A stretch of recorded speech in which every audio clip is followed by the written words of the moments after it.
Hey everyone, Spider-Man 1991 here with my comic review of the week. These are comics I read that came out August 27th. Let's get started with DC Comics. We have Batman Beyond Universe number 13. This isn't a series that I normally get. I just decided to get this issue, and I'm going to get the next one because it's only a two-part story arc. And in this story arc, we're going to find out what exactly led Terry McGinnis to ending his sort of partnership with Bruce Wayne. And because when the series started, I heard that Dick Grayson kind of took over Bruce Wayne's role, and now Terry's getting coaching from Dick instead of Bruce. And also, this story arc takes place a year from when the series started, and it also features the return of the Phantasm. And also, we're finally going to learn what happened between Bruce, Barbara, and Dick that finally ended everything between them. And it's a story that and it's pretty much half the story is told in a flashback that takes place shortly after the death of the Joker. And also, Terry finds out who actually pulled the trigger on his dad, and that person's surprising relation to the murder of Thomas and Martha Wayne. So yeah, I can say that this is Kyle Higgins, the guy. He wrote Nightwing, and he's writing this now, and I have to say that's a good idea for him. I really do like this series a lot. I think this is something that I think fans of the Batman Beyond TV series and the entire animated DC universe should really check out. I mean, if you're not reading Batman Beyond Universe, at least read this issue and the one that's coming out next month, because I think it will fill in some gaps that happened between the death of the Joker and the Batman Beyond series. So yeah, overall, very impressive issue. I cannot wait for the next issue. Will I be getting it ongoingly after this? Probably not, but I might consider getting it in trade.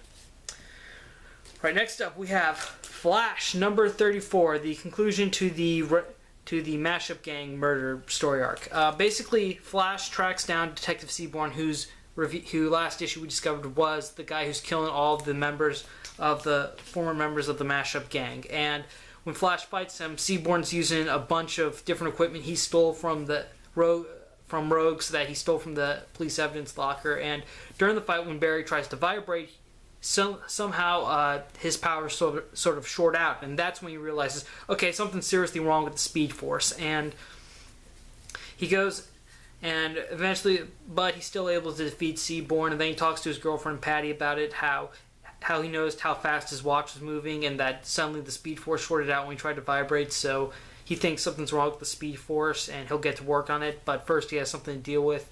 And the next day, we see Barry taking Iris and Wally West to go see Daniel, Iris's brother and Wally's uncle, in prison. And Daniel pretty much tells Wally to pretty much stay on the straight and narrow path, do the right thing, and stuff and do good in the world, and not to wind up where he is. And so after that, Wally and Iris leave. Then after they leave the room, Barry talks to Daniel, and it's revealed that Barry actually paid Daniel to say all that stuff to him so that Wally could turn out good. And Daniel says he only took the money. He only did it for the money, and he's certain that the kid's probably going to still do some criminal stuff, because after all, he is a West. And then we cut to 5 years later, where we've been following the Barry Allen of the future, who's basically the Blue Flash.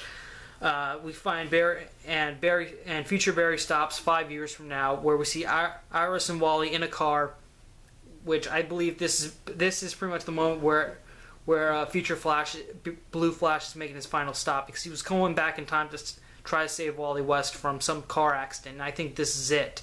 And we see 5 years in the future that Blue Flash is fighting a newly repowered Reverse Flash, who's still Daniel West, but somehow he's gotten his Reverse Flash powers back.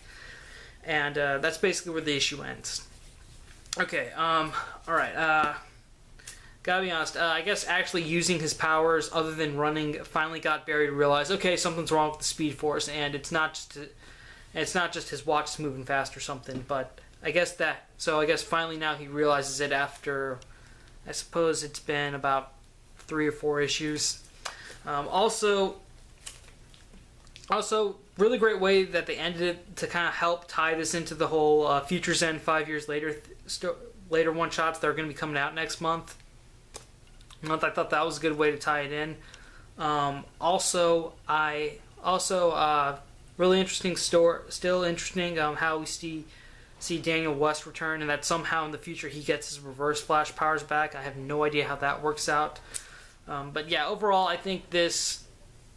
I do like the stuff with. I do kind of like the Future Flash story arc that we have going on right now. I think after Futures End, we're probably gonna deal with more of that. And I believe in the Futures End one shot that's for the Flash that's going to be coming out next month, it showed Wally as the Flash. So it is possible that maybe somehow by having Future Barry prevent Wally's accident, somehow Wally gets Speed Force powers. So maybe something like that will happen. But yeah, overall, Flash it's not really a bad series. I would say buy it. It's only $2.99, so I think that's very affordable. If you have extra money, I would definitely recommend getting the Flash.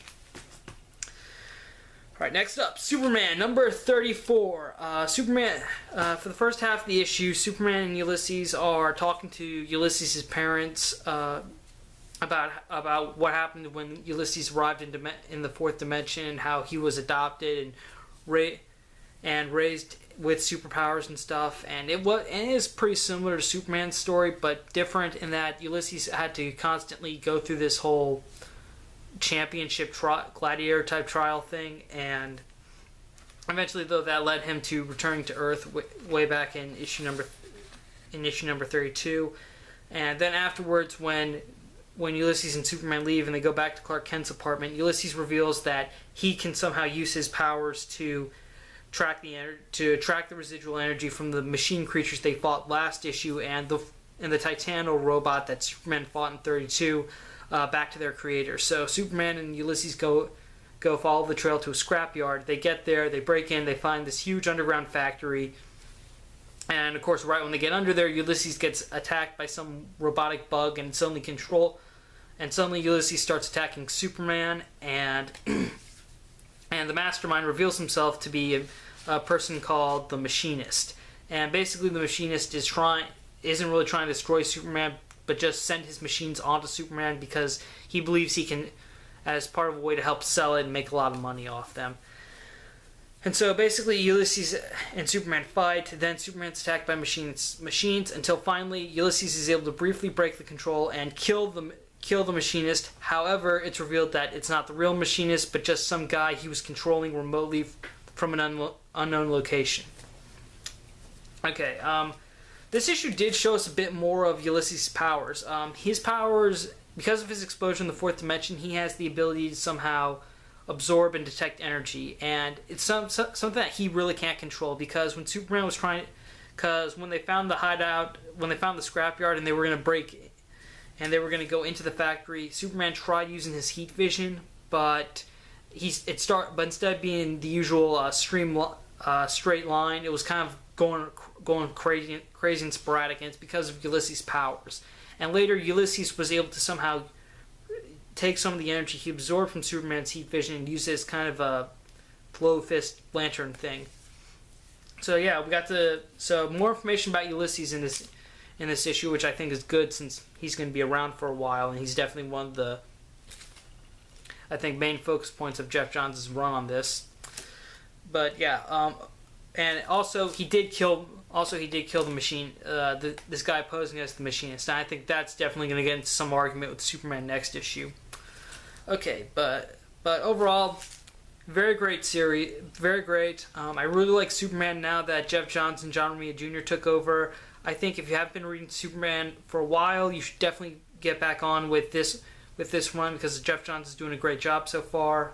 Can't wait to see what happens next issue when Superman has to confront Ulysses about killing, because that's going to be definitely an interesting conversation. Alright, next up, time for Marvel with Amazing Spider-Man number 1.4. This is still continuing Learning to Crawl. Spider-Man, for now, though, Peter hasn't really been active as Spider-Man as much. Like, he's not really stopping robberies as Spider-Man. He's just using his spider costume to help him take pictures and stuff to sell for the Daily Bugle. And also, he's definitely a lot more popular at school with the kids at the AV club. So now Peter's really considering stopping being Spider-Man altogether. But unfortunately, he has to be Spider-Man. Before he can stop completely, he has to take care of Clash, who's still running a rampage all across the city, and the Daily Bugle is saying that, oh, Clash is clearly inspired by Spider-Man, which, they're right, because, look at the costumes. They're very similar. And so Spider-Man's like, okay, I have to stop him. I am partially responsible for this. And so Peter develops an anti-sonic inverter, which is very similar to the magnetic device he used on the Vulture, but he doesn't have all the equipment, and he can't really afford it right now. So what he does is Peter takes equipment from the AV club and also a lab he has an internship on. And, of course, when he takes the equipment from the AV club, Flash Thompson sees him and then later reports him about it. But at the Bugle, Clash attacks. Peter changes into Spider-Man, charges his inverter, then is able to use it to hold Clash back. When unfortunately Clash is able to figure out the frequency and destroy it and escape. And also at school, Peter gets in trouble for stealing, and everyone, because Flash Thompson ratted on him, and all the new friends he just made immediately turn on him. And of course Jameson is angry at Peter for not getting any photos during the fight with Clash and Spider-Man. And so at the end of the issue, Peter is just really broken down, is really depressed. So he goes to the one place to apologize to the person he really let down the most, which is Uncle Ben's grave. Okay, so first of all, this is still sort of year one of Spider-Man. It takes place between issues 2 and 3 because Peter mentions having just taken on the Tinkerer, who appeared in issue number 2. Also, very, very beautiful shots at the end where Peter's just kind of walking by himself, and then he stops at Uncle Ben's grave and gives the very emotional "I'm sorry for letting you down, Uncle Ben" speech. That was a very, very lovely scene. I would say that this whole learning to crawl story arc, it really isn't necessary that you need it for the current Amazing Spider-Man series, but it's just really something extra that for Spider-Man fans to have, since this book does come out twice a month. So yeah, it's not really necessary, but I definitely recommend picking this up if you are a Spider-Man fan. Right, next up, Cyclops number 4. Scott and his dad Corsair are still stranded on alien planet because their ship was destroyed, and Corsair is trying to teach Scott how to use his sword, but Scott doesn't want to learn. He basically figures he knows his dad is running out of his medicine, and he knows he's not going to be rescued, and he's just willing to give up right there.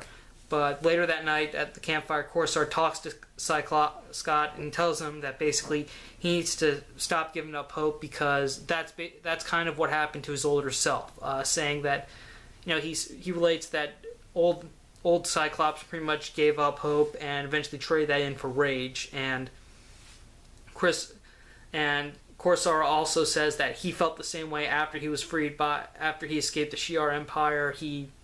And Scott's mom died. He basically felt he tried to hold on to hope, but he was mostly consumed by rage, and that's not healthy. And so basically you have to have hope in order to keep going. And so this basically inspires Scott to go to the wreckage of the ship, and he finds the tracking device that the bounty hunters put on the ship, and through many days of hard work, they're able to fix it and reactivate it. So, which they know is like, okay, we're finally going to get rescued, but we know the bounty hunters are going to show up. So the issue ends with them getting ready for battle. Okay, Greg Rucka, the writer, does an amazing job on this issue.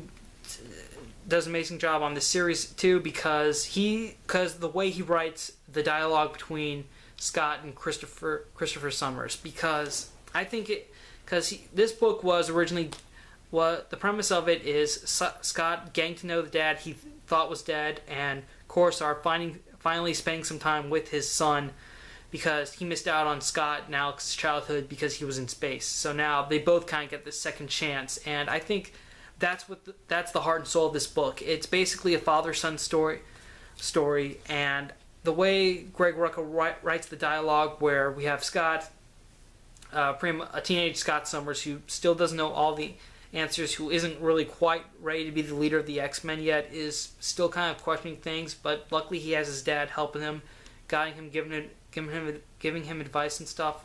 I think that's really what Rucka does that really makes this book special, and he does an amazing job showing it through the words, the way they speak to each other. It's natural, doesn't feel forced or anything. I highly recommend that people who don't really like the way that Cyclops, the present-day Cyclops, currently is in Uncanny X-Men, should definitely check out the Cyclops solo title. It's amazing, and I highly recommend it. Next up, Fantastic Four, number 9. Basically, the kids from the Future Foundation and Jim Hammond go and rescue Dragon Man from deactivation. Maria Hill finds out about it, and she's just like, okay, and she tells Hammond, basically, keep the official records that Dragon Man was activated, but you have to keep him out of the public eye. And so Hammond agrees with that. Meanwhile, in prison, Ben Grimm discovers that the boss of the yard, so to speak, like the head prisoner in charge, is really Sharon Ventura, aka She-Thing. So yeah, and also the issue opens up. Not to mention this, but the issue opens up where we get a little more about this place that Reed and Sue went called Eden, and it's basically like this humongous lab, which I think Reed is going to be fine in. So yeah, I really felt like this issue did focus most of it on the Future Foundation kids, and if not them, then I would say the other half of this issue was focused on Ben Grimm, because when Ben Grimm first arrives in the yard, he runs into William Baker, aka the Sandman, and they talk. Sandman explains everything to him, and then basically then Ben gets called over to meet the boss of the yard, which is She-Thing. Alright, it feels like that. Alright, the idea behind this story, we're still continuing the whole Rise of the Fantastic Four story arc, and I feel like we're going to get a lot of these significant FF elements from the Fantastic Four. In this case, She-Thing show up. But yeah, I would say if you love the Future Foundation series when it was just about the kids, then you'll probably enjoy this issue. Also, if you're a Ben Grimm fan, he kind of shares most of the spotlight, so I would say that's another reason to get this issue. But Fantastic Four, still an interesting series. I'm curious about where it goes, what's going to happen to the Fantastic Four, and how will they get back together. So yeah, overall, I would say Fantastic Four right now, though. It's not really something I would say go out and buy. I would just say maybe borrow this from someone who has it, see if you like it before actually getting it. Alright, next up, Guardians of the Galaxy number 18. This is pretty much the issue everyone has been, this is the first part of the story arc that everyone has been who read Nova and the previous Guardians of the Galaxy series and the Thanos Imperative has been wondering what happened to Richard Riker. Well, finally, we're getting some answers. Basically, the frame story of this issue is that Gamora has Star-Lord tied up, stripped down, and so he doesn't have any weapons or anything, and basically she wants answers now. She says, what really happened in the Cancerverse, and what deal did you make with Thanos? So basically, Star-Lord recounts what, basically after everyone left, and it was just him, Nova, and Thanos. They pretty much just fought Thanos as much as they could. And then eventually Drax the Destroyer shows up, which is odd because, he was dead, which they're surprised about because they thought he was dead. But apparently, instead of killing him, Thanos just sent him to the Cancerverse, which is basically a universe where there's no death. It's just overwhelmed with life, and that is not a good thing because if you die, you just come back to life, but like more demonic and possessed and stuff. Anyways, and back to the story arc. Anyways, all three of them go and fight fight Thanos. And during the fight, though, Thanos keeps trying to goad Star-Lord into giving him the cosmic cube that he has. Yeah, because that's what Star-Lord had right before the portal closed that he had a cosmic cube, and Thanos is trying to get Star-Lord into using the cube because he says that they can get us out of here, and Star-Lord's not sure about that because obviously Thanos killed Drax, but he came back, so Thanos used them. And so because of that, Star-Lord's still wavering about whether or not he should give the cube or not. But then suddenly, during the fight though, when Star-Lord's starting to consider all this, the cube suddenly starts to activate, and then Peter kind of loses control and almost succumbs to the power of the cube, and that's basically where the issue ends. I would say that this is only going to be 3 parts, so right now we're kind of in the beginning, just kind of a little bit of a recap showing everyone what the situation is, or was in the Cancerverse, where we have Star-Lord, Nova, and Drax fighting Thanos. Also, kind of glad they got the whole, how did Drax come out, also the way that they kind of described how Drax was able to come back to life, because I remembered in the Thanos Imperative, Drax died, and now he's back too, so they kind of just, I feel like they kind of glossed it over, but just did it to kind of get out of the way. That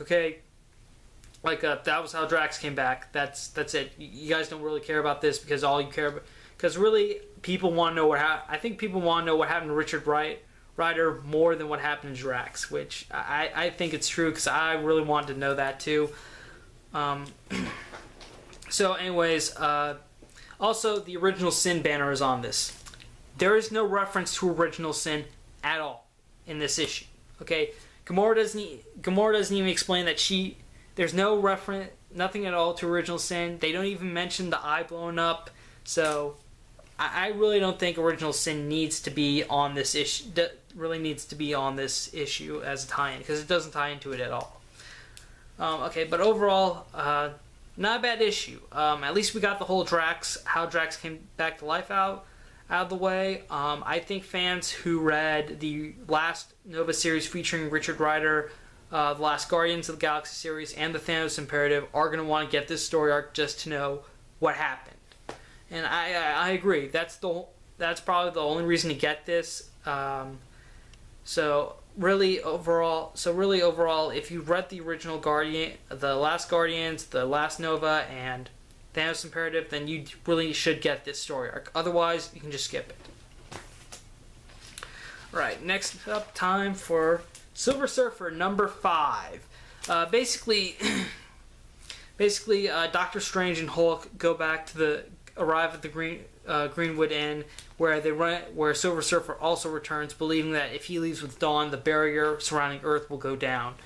And of course, Dawn doesn't want to go with him. Then Doctor Strange and Hulk explain to the Surfer that something is going wrong.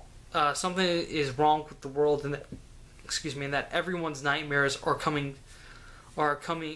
becoming reality. And in this case, Surfer's nightmare was being trapped on Earth again. However, it's only working if people are asleep. And in this issue, though, it's explained that Doctor Strange is in his astral form, and Hulk, even though he's the Hulk, Banner's still asleep, so that counts. And also, the nap that Silver Surfer dozed off a bit last issue, that counts too. And the person behind and they also figure out that the person behind all this is Nightmare, and that the only person who's still awake is Dawn Greenwood, and she's the only one that can help him. So they basically locate Surfer and Dawn locate where Nightmare is, and they basically use the Surfer's board to shine sunlight on him to get him to wake up. And once Nightmare wakes up, everything goes back to normal.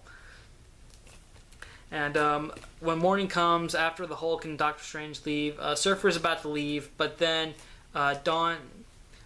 and he asks Dawn one more time if she wants to come with him, but and she's not sure, but then Dawn's sister and her father encourage her to go out there, see what the universe has to offer, and so Dawn decides to go with him. And basically the issue ends with Dawn's sister and father looking up at the sky at night, trying to see where they are and stuff.